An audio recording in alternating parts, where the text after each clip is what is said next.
ये second question है chapter motion में से कि कोई जोसेफ है और वो जॉगिंग कर रहा है। जब वो पॉइंट ए से बी तक जा रहा है तो उसको 2 मिनट 30 सेकंड लगते हैं और इन दोनों पॉइंट के बीच की डिस्टेंस है 300 मीटर है। इसी तरह जब वो 20 पॉइंट से वापस सी पर आता है तो उसको 1 मिनट लगती है और इन दोनों पॉइंट के बीच की जो डिस्टेंस है वो 100 मीटर है। अब हमारे से क्वेश्चन पूछा गया है कि ए और बी पॉइंट पर जब वो गया तो उसकी एवरेज स्पीड और एवरेज वेलोसिटी कितनी है, और जब वो बी से सी तक आ गया तो उसकी एवरेज वेलोसिटी और एवरेज स्पीड कितनी है। तो सबसे पहले हम राइट डाउन कर लेते हैं भी डिस्टेंस है ए से बी तक की कितनी है, 300 मीटर है,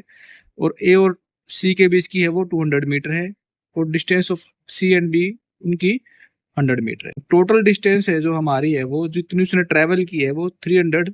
तो उसने ट्रैवल कर ली थी पहले और वापस वो 100 मीटर पे आया था, तो उसकी टोटल जो डिस्टेंस होगी वो जो उसने कवर की है वो 400 मीटर हो गई। तो टोटल जो डिस्प्लेसमेंट है उसका पॉइंट ए से अगर सी तक का जो टोटल डिस्प्लेसमेंट हम कैसे निकालेंगे, 300 में से 100 को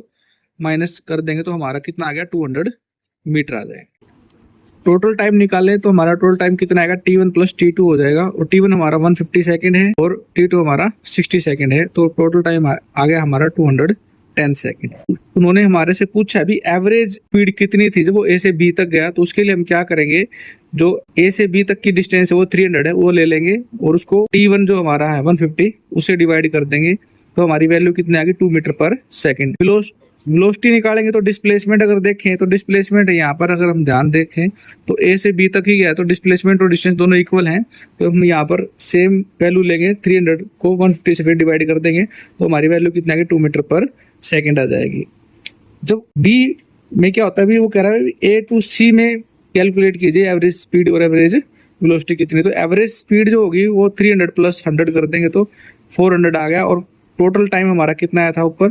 210 आया था, तो उससे हम डिवाइड करेंगे तो हमारी वैल्यू आ गई 1.9 मीटर पर सेकंड। इसी तरह अगर वेलोसिटी निकालेंगे तो वेलोसिटी में थोड़ा फर्क है, हमें डिस्प्लेसमेंट लेनी पड़ेगी ए और सी के बीच की डिस्टेंस जो होती है वो ए और सी के बीच की जो डिस्टेंस है वो 200 मीटर है, तो हम वो वैल्यू यहाँ पुट करेंगे तो हमारी वैल्यू कितना की 200 बाई में 210, जो हमारी वैल्यू आई वो आई 0.95 मीटर पर सेकेंड।